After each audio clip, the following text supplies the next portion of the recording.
mean, Trump is kind of colliding with the realities of world politics, which he just doesn't seem to grasp. I mean, you'd think Trump would get some of this stuff. He's been doing this stuff for 10 years, right? I mean, he spent all this time trying to get the North Koreans in his first term not to build nuclear weapons, and it kind of went nowhere. You'd think that Trump would begin to learn that, international politics doesn't change just because he gets upset or gets on the phone. And he doesn't. He keeps banging into the same wall again and again, which is that he seems to think that his personality is enough. And that's just, that hasn't worked with the Europeans on trade. It hasn't worked with Russia. It hasn't worked with the North Koreans. I mean, I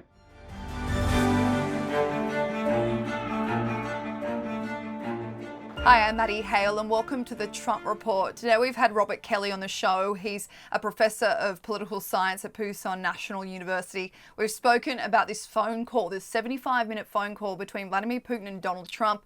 Trump posted on his Truth Social that they had a conversation about these strikes from Ukraine on Sunday night and the fact that Putin says he has to retaliate. But we saw no condemnation from Donald Trump, despite the fact that he gave Putin 2 weeks' notice, a 2-week deadline to prove that he wants to end the war, to prove that he wants peace.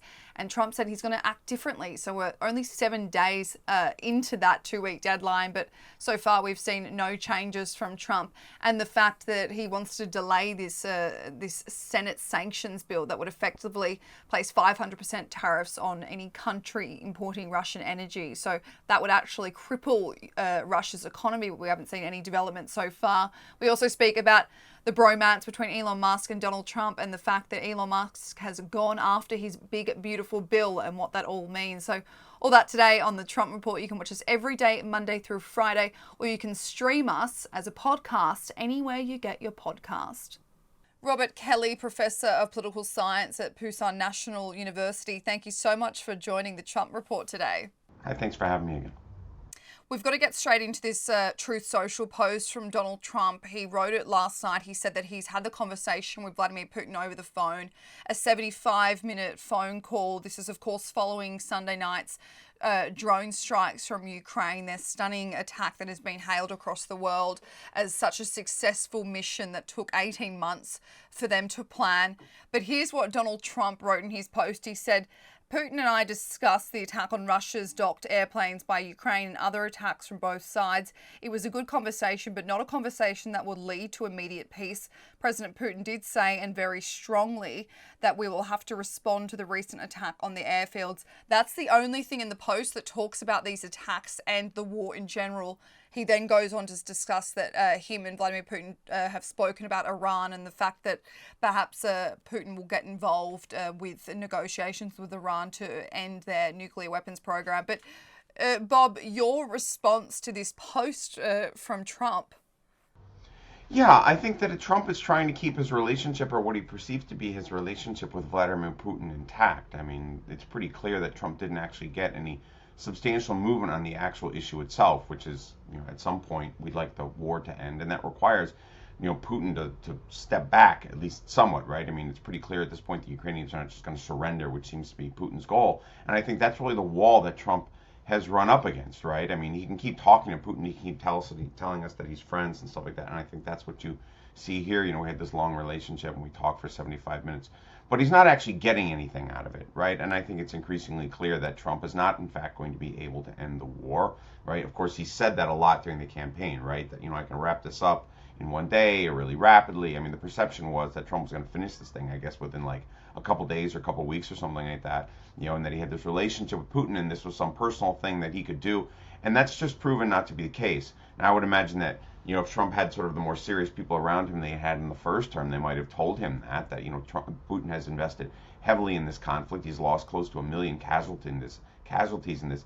He's not just going to give up, right? I mean, it's not really clear how Trump thought he would get Putin to come around. I don't know, Trump with like his swagger or something like that.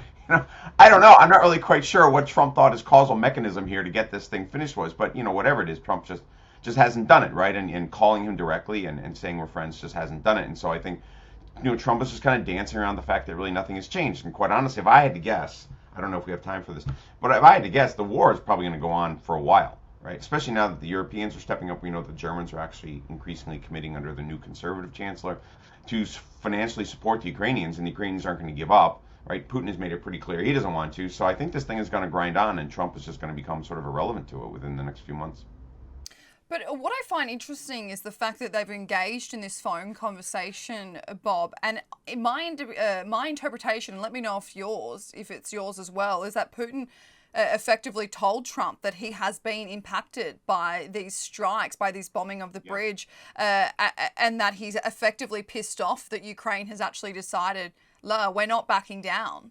Right. Yeah, and I think that's true, right? I mean, Putin is playing what you might call like a two-level game. That is to say, he's talking to the rest of the world about the war, but he's also got a domestic audience at home that he's got to placate, right? And he's sort of really stirred up nationalist feeling in Russia, right? There's a debate in political science now that maybe Russia has gone from sort of nationalist and authoritarian to full-out fascism in the last few years.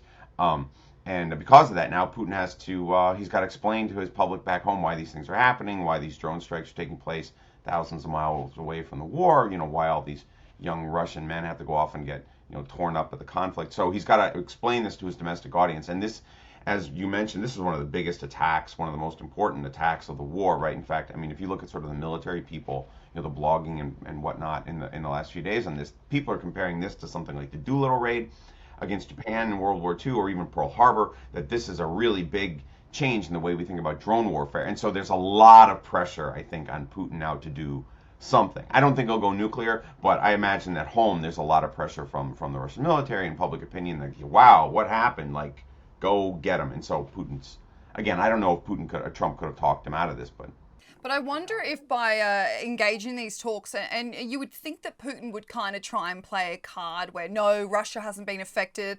The fact that you've, bombed various planes and the bridge, it's not a big deal. We're still the stronger army. But he hasn't. He's had a 75-minute phone call with Donald Trump, who's then posted a post that said that Vladimir Putin says that he has to retaliate. So I think by Trump posting this dialogue from their phone calls has effectively called out Putin's vulnerabilities. yeah, I think part of this is because Putin just can't really deny it. Again, I think if you sort of like look at like the strategic blogging and the op-eds and so on, I mean, there's something today in the New York Times talking about how this attack was this sort of like revolution. I think it's pretty widely seen, at least in my space of international security, that this thing over the weekend really was kind of revolutionary, right? I mean, people are really starting to rethink now how vulnerable air bases are with big strategic assets, missiles and bombers. These things are, these very expensive platforms are now vulnerable to these very cheap platforms, and that's a really big deal. And I just don't think that Putin could have danced around it, right? There's just been way, way too much press on this in the last couple of days. And of course, it gives Putin a justification to significantly amp up the force, right? I would imagine that at some point in the next week or so that Putin is going to launch the biggest attack on Ukrainian cities of the war, right? And Trump just can't stop that, right? I mean, Trump is kind of colliding with the realities of world politics, which he just doesn't seem to grasp. I mean, you'd think Trump would get some of this stuff. He's been doing this stuff for 10 years, right? I mean, he spent all this time trying to get the North Koreans in his first term not to build nuclear weapons, and it kind of went nowhere. You'd think that Trump would begin to learn that, international politics doesn't change just because he gets upset or gets on the phone. And he doesn't. He keeps banging into the same wall again and again, which is that he seems to think that his personality is enough. And that's just, that hasn't worked with the Europeans on trade. It hasn't worked with Russia. It hasn't worked with the North Koreans. I mean, Do you think that Putin still has the upper hand over Trump? I think that Trump is inordinately personally attracted to Putin and Putin's governance style. I think Trump wants to replicate that inside the United States. I think Trump is deeply authoritarian, deeply illiberal, and the ideal model for his governance in the United States is what he sees in Russia. A great deal of corruption, not bound by the Constitution, very illiberal, and I think that's what he really likes, right? Putin more than Xi, more than Kim Jong-un, Putin more than Erdogan or Orban. Putin, I think, is the model for what Trump wants to do in the U.S. I think that's the core. But there may be sort of personal issues too. People say maybe Putin has compromising information. I don't know. I mean, I have no. I mean, that is one of the speculations, Bob, because he's obviously stalled any sort of retaliation. He's let Putin speak to him on the phone about what he plans to do to Ukraine as retaliation, as the United States continues to fund Ukraine, give them these drones, give them this military equipment to carry out these attacks on Russia. Right. Yeah, so I mean, I wonder if Trump is going to at some point pull the plug. I mean, the United States does provide less assistance than it did before. Pardon me, the Ukrainians are doing a great deal of it themselves. A lot of what the Ukrainians now actually need is direct financial support. There are specific systems that they need, like air defense, but a lot of it the Ukrainians are doing themselves, and what they really need is the cash. And so, to a certain extent, Trump's leverage over the Ukrainians is declining because the Ukrainians have known for a while that Trump is kind of pro-Russian. I would say quite pro-Russian, and so the Ukrainians begun to sort of move away. But there are still some areas where U.S. support, particularly intelligence, is really, really valuable. And again, it's sort of a question, will Trump at some point pull the plug? But I mean, again, if you're Trump, I don't know, if you're like a normal decision maker, you would think that all this talking to Putin and getting nothing would tell you that Putin isn't going to bend, right? So why would you pull the plug in the Ukrainians, right? I mean, the war's not going to end until Putin stops attacking, right? I mean, Putin's the aggressor, and I don't know if Trump gets that, right? So. But I wonder, Bob, what it would take for Trump to acknowledge what the game plan here, what the end goal is for Putin, because we know what his end goal is. He's said it a million times. He wants the Soviet Union back. He wants to take over various countries. He wants to be the dominant leader across the world. So if that's direct competition to Donald Trump, and that takes away, the United States' standing as the number one country, as any leader in the United States would consider themselves to be, that's direct competition. Why would you want another country to gain so much more power than what you have? Yeah, that's right, and I think that's actually what you get from sort of the typical kind of liberal internationalist foreign policy wonk in Washington. I mean, like if you were asking me what I thought, I'd more or less tell you what you just said, right? But again, Trump is really different. I mean, Trump represents a kind of populist, isolationist, sort of unilateralist wing in American politics that really I don't know how wonky you want to get, but this stuff has been in the United States for a long time, right? And the last time it was actually really powerful in American foreign policy thinking was in the 40s and 50s around a guy named Robert Taft. And that kind of went away for a long time, and that's really sort of what Trump is leaning on. He's kind of bringing back this old sort of isolationist tradition in American politics, right? But much of the country has sort of lived under the idea of sort of American dominance and American hegemony and preponderance, and likes it, and that's what most of the U.S. structure supports, as well as a lot of U.S. allies. And so that's why Trump keeps colliding with U.S. allies. I mean, it's odd that he would be willing to cede so much space to Putin when he doesn't need to, right? I mean, Western GDP, like U.S. and European GDP combined, are 25 times greater than Russian GDP, right? I mean, we don't have to give up. I mean, we don't, right? And we can afford to fund Ukraine, right? And we can afford to push the Russians to, negotiate instead of just roll over Ukraine. I mean, we don't have to give in. That's why I don't understand why Trump is so anxious to do so. It must be, I think it's something personally about Trump and Putin. I mean, there has to be, because any expert that comes on the show says there's nothing the United States can get out of Russia in terms of a trade situation, if that would be it, because the United States has its own oil and gas. There's nothing. There's nothing there, so it has to be some sort of personal relationship. But Bob, during this Truth Social post, part of it was he said we had a good conversation, but not a conversation that will lead to immediate peace. Now that's the end of the line there. That's all he says about that. But what happened to this 2-week notice? We're 7 days out from when Donald Trump implemented this 2-week deadline. He said to Putin, you've got 2 weeks to prove to me that you want peace, and then I'm going to act very differently. So, we've seen in the last week this acronym, Taco Trump, always chickens out. So I'm so confused. What happened to this deadline? That's very typical on Trump, though, right? I mean, he sort of throws out these sort of like big red lines. If you cross this, I'm going to be very angry, and then he kind of backs away. I mean, one thing that we've noticed in international relations, I think those of us looking at it from a bit of perspective, one thing we've noticed is that Trump is actually quite averse to using force, right? Trump did not, in fact, attack Iran in his first term. He's not doing it now. He didn't bomb North Korea, right? Trump isn't good at communicating credible threats anymore because people just don't believe the bombast, right? I mean, your viewers will remember back in 2017, Trump said fire and fury about North Korea. We're going to have like this big war. People are like, oh my God, we're going to have the Cuban Missile Crisis in Korea. I live in Korea. And that didn't happen, right? And Trump has again and again thrown out these kinds of red lines, and he sort of backed away, right? Now, I don't want to encourage the president to be reckless in the use of force because of it, but at this point, I just don't think that Putin believes him, right? And again, I mean, the whole world knows what you have sort of pointed out, what we're talking about, which is that Trump has this sort of particular weakness about Putin. He's just not willing to draw a line with him in the way, and really hold it in the way that he is with so many of his other opponents. And again, I don't know what that is. I don't know if it's some personal thing. My own sense is Trump looks at Putin and sees what he wants to be, that it's a kind of a political model thing. But, Trump's affinity for Putin is old news, and I just don't think anybody believes he's going to hold Putin's feet to the fire. I think that's just not credible anymore. Trump's been wrong. as we're in this 2-week deadline, we've only got a week before. But Bob, I want to go through something that I think our listeners and viewers will find really interesting that may have gone under the wraps in terms of the development of how the United States and his administration and Congress is reacting to the situation going on. So we've been waiting for Donald Trump to stop with these threats, this taco-ness of secondary sanctions, of tariffs that he keeps threatening Putin. Nothing has happened so far. Now, this bipartisan bill has been circulating Congress. It's headed up by Republican Senator Lindsey Graham, who I will mention is one of Trump's biggest allies, but also one of Ukraine's staunchest supporters.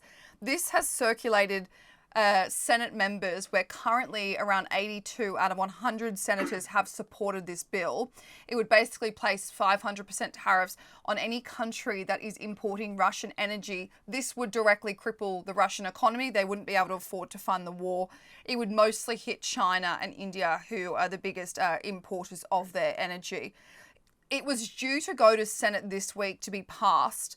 But Senator Roger Wicker, the ranking Republican on the Senate Armed Services Committee, he actually revealed that Donald Trump asked Robert Toone to delay the vote and not bring it out this week. So this would be the card that the Trump administration, and mind you, Donald Trump would obviously have to sign this off. This would be the card that the United States would play to cripple their economy, because China and India would obviously say, we can't afford this. Right. So why is he not doing this?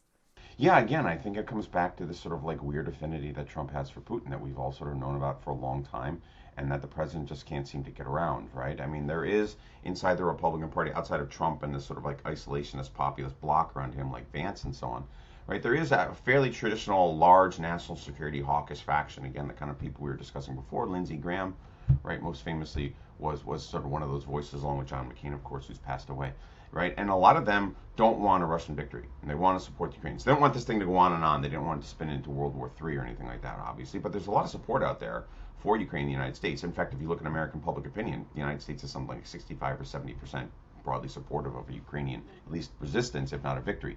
And so, I mean, the Senate is responding to that, right? I mean, these guys have to go back home and get elected. Reelected. You know, and again, I mean, a lot of it is just, it just seems like Trump's personal affinity. Now, I mean, you could argue that this is sort of like America's big gun, right? America shouldn't shoot this bolt until they've given Putin all the opportunity he needs to sort of come around. He's got to convince his own public and stuff like that. He's got to convince his military, but Putin doesn't seem to be doing that, right? I mean, if anything, in the last 4 or 5 months since Trump has reached out to Russia on the conflict, Putin just seems to keep digging in, and he's just making these just outrageous territorial claims, right? He's claiming land he hasn't conquered, right? He still talks about erasing, you know, Ukrainian sovereignty and sort of, you know, rolling westward, right? I mean, the Russians aren't really offering much but maximalism, right? I mean, even if the Russians gave Trump enough that Trump could declare victory, the Russians aren't giving really anything meaningful to the Ukrainians, and so there's no reason for the Ukrainians to stop, right? That's why I think the war is just going to go on and on. No matter what Trump and Putin may find among themselves, whatever their deal is, right? The Ukrainians aren't going to agree to something that gives away another 5 or 10 or 15% of their territory. They're not. I mean, they're just going to fight, right? And I think the Senate realizes that. I think that's what this sanctions bill recognizes, that the war in fact cannot be wrapped up because Trump has this great relationship or whatever, and it's going to drag on, and this is a way to force the Russians to come to the table and actually make some real concessions. You know, Putin's not making any concessions, right? What we want to hear, I mean, I don't know if we have time for this, but what we want to hear is that Putin is going to give back all those children who have been kidnapped, right? He's going to stop the war, right? He has no further ambitions. You know, the line of contact will maybe stay in place until we work things out, right? The reprisals against civilians will stop. The strikes on Ukrainians will stop. I mean, that's what we want Putin to come forward and say, and I think Trump kind of keeps expecting that, and it's just not happening. I mean, Putin really, I mean, he's kind of a fascist, I think, right? He really wants to win, and he just doesn't care how many people die, and I think a lot of us on the outside kind of see that, especially from the way that Putin has talked in the last 4 or 5 months about the war. I mean, he's just implacable, but, you know, Trump just doesn't get it, right? And that's raised all these questions about why, right? And so...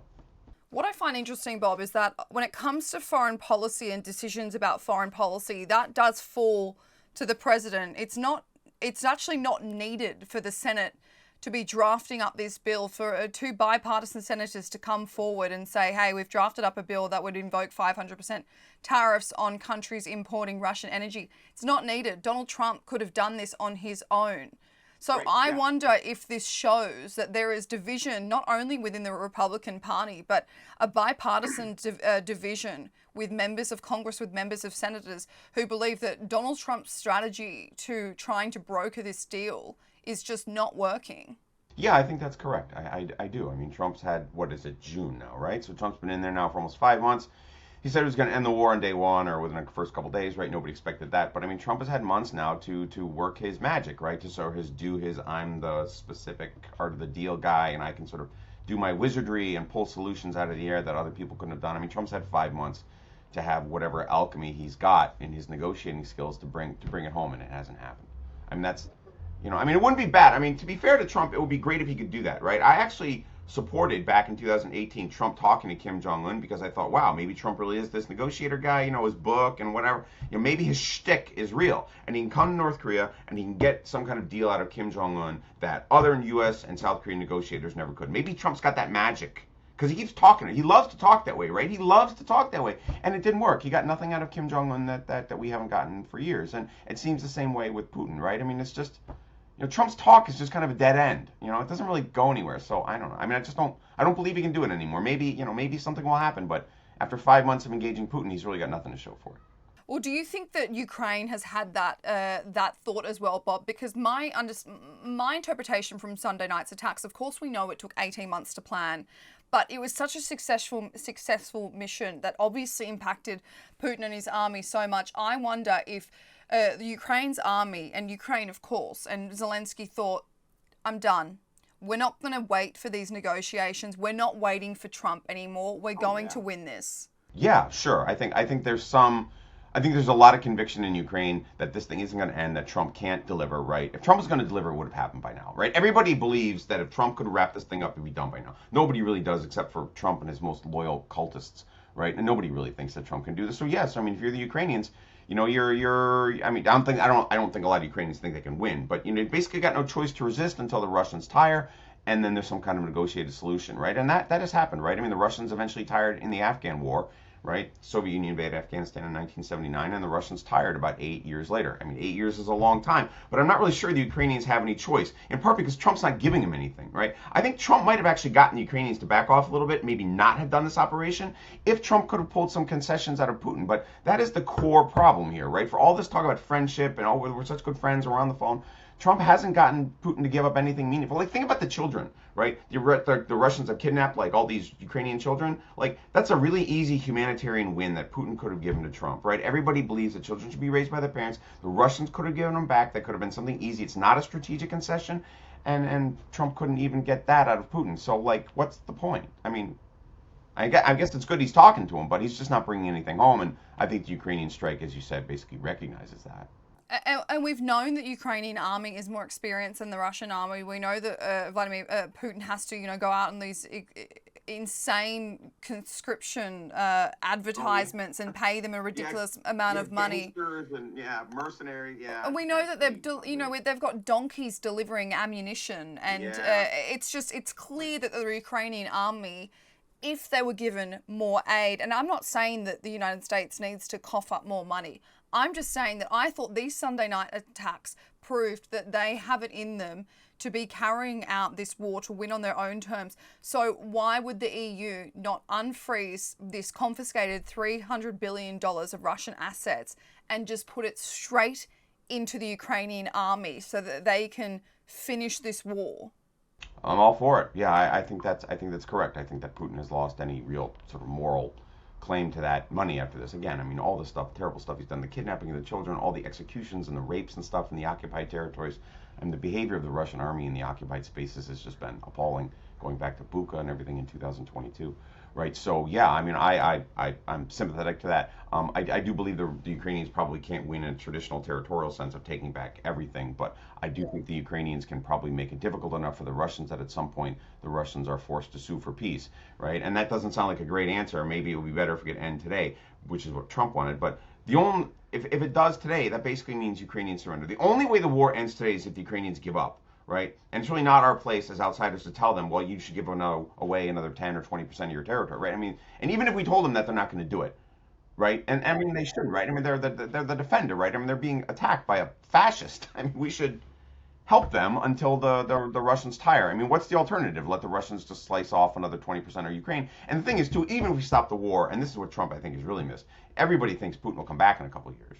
Right? That's the real trick, right? Is to chasten Putin enough that he doesn't come back and do this again in 3 or 4 years after he's reconstituted the military. That's what everybody's really worried about. Putin is just going to keep doing this until he dies, I suppose, right? I know, but of course, like, we can say that it's not our place to tell Ukrainians what to do, but at the same time, the reality is, if they did give up the war today, Putin wouldn't stop at just Ukraine. This would become an issue into every neighbouring country in Eastern Europe, and then it would become a massive problem for the EU. And of course, the US and various other NATO countries would get involved because they've signed a treaty. But just a final question, Bob, on this situation. In a clip released by the Kremlin, Vladimir Putin on camera rejected Volodymyr Zelensky's proposal for a summit and an immediate ceasefire. He claimed that after Ukraine's bombing of the Crimea bridge and the strategic missile carriers, there is now nothing to be discussed, and he doesn't negotiate with terrorists. I mean, give me a break. I mean, that's basically arguing that the Ukrainians should be defenseless, right? I mean, those Ukrainian targets, right? The planes that the Ukrainians struck, those have been used to strike Ukrainian cities, right? I mean, those have been used not only against Ukraine in the war, but they've also been used against Ukrainian civilians, right? I mean, one of the reasons why, right, there's so much hatred on the Ukrainian side is because the Russians are bombarding civilians on such a regular basis, right? This isn't just a war at the front, right? And the Russians have just routinely been striking Ukrainian civilians, and not to mention the behavior behind the lines. So I'm not really sure if somehow Putin's commitment to the conflict has suddenly become more concrete or more robust than it was before, right? I mean, Putin was talking this way a couple months ago, right? I mean, I'm not really sure that this really changes or makes a continuation of the conflict more likely, right? The Russians weren't going to give up anyway, right? And now I would argue, if anything, it tells the Russians if you continue the war, the costs are potentially greater, right? At some point, the Ukrainians might get this bridge. They've gone after it 3 times, right? Now it looks like the Ukrainians can strike fairly deep inside Russia, right? I mean, the only way the Russians are going to give up or stop is if the costs of the war get to the point where it seems unbearable, and that's what the Ukrainians are trying to realize, right? If Putin was willing to negotiate, the strike would have been a mistake. I'll accept that. That's sort of the Trumpian interpretation. The problem is that the Russians aren't really willing to negotiate, right? I mean, they're not offering the Ukrainians any reason to stop fighting. I mean, that's the core issue, right? And this is what Trump's magic was supposed to get out of Putin, right? That he would get Putin to give us something meaningful, and then we could say, okay, Ukraine, it's your turn to counteroffer. And Putin hasn't done it, and Trump can't seem to get it out of him. So we're stuck. Because any negotiation that has been brought to the table is that Russia gets to keep 20% of Ukrainian land, which includes Crimea. They get to destabilize the Ukrainian military. They get to just a million other things that would be. Ukraine doesn't go into NATO. They don't get security protection. It's just ridiculous. But just it's not a deal. Exactly. So just a final question. I want to get your thoughts on what's happening between Elon Musk and Donald Trump. We, of course, saw Elon Musk leave his role in the White House. He finished his short-term stint working there. Of course, he headed up the Department of Government Efficiency, which is his entire job was to basically cut spending and see where there was waste and fraudulent money being spent. Now, Donald Trump, one of his big things that he's done in his first, I think it's 130 days, is of course this big, beautiful bill, which is a tax and spending bill. It was passed through the House. It hasn't been passed through the Senate yet. But only a few days after he's left the White House, Elon Musk has gone on a massive tirade, basically completely condemning this bill. He literally said it would crush Americans. Shame on those who voted for it. That, as well as the fact the Congressional Budget Office has come out and said that this bill would actually add $2.4 trillion in debt over the next 10 years. I thought this was quite interesting because it's debunked Donald Trump's entire purpose, which he wants to obviously make Americans richer. This, coupled with the fact that Fox News' Brian Kilmeade said on air that Elon Musk thing caught the president by surprise, and I hear he's furious. So I want to get your reaction to how you think Donald Trump will be reacting to this, Bob, coupled with the fact, do you think all this commentary will get into the heads of the Senate and that they will vote this down? Sure. So I think on Musk-Trump, I think a lot of people have expected, I believe you and I have discussed this in the past, that at some point you'd have these sort of two titanic egos and they would collide. I mean, it's hard to imagine two media-obsessed sort of egos of their size coexisting without some kind of clash or collision, and I think that's really sort of happened here. I think Musk realizes that the foundation of his influence over the president, which is his wealth, was being hit by his behavior, right? The Doge stuff was really hitting Tesla sales and stuff like that, right? Musk doesn't have the kind of panache and the cachet that he used to, right? A lot of people don't like him now, right? Republicans aren't going to buy electronic vehicles, which means that Musk needs sort of like liberal and progressive people to purchase them, and they loathe Musk now. So Musk has got to get out and sort of rebuild his reputation among his clientele. I think that's probably the big driver, right? And then particularly on the criticism of the bill, I'm not really sure why Musk suddenly decided to plant his flag here. I mean, certainly it's correct, right? I mean, if you read sort of like third-party analysts and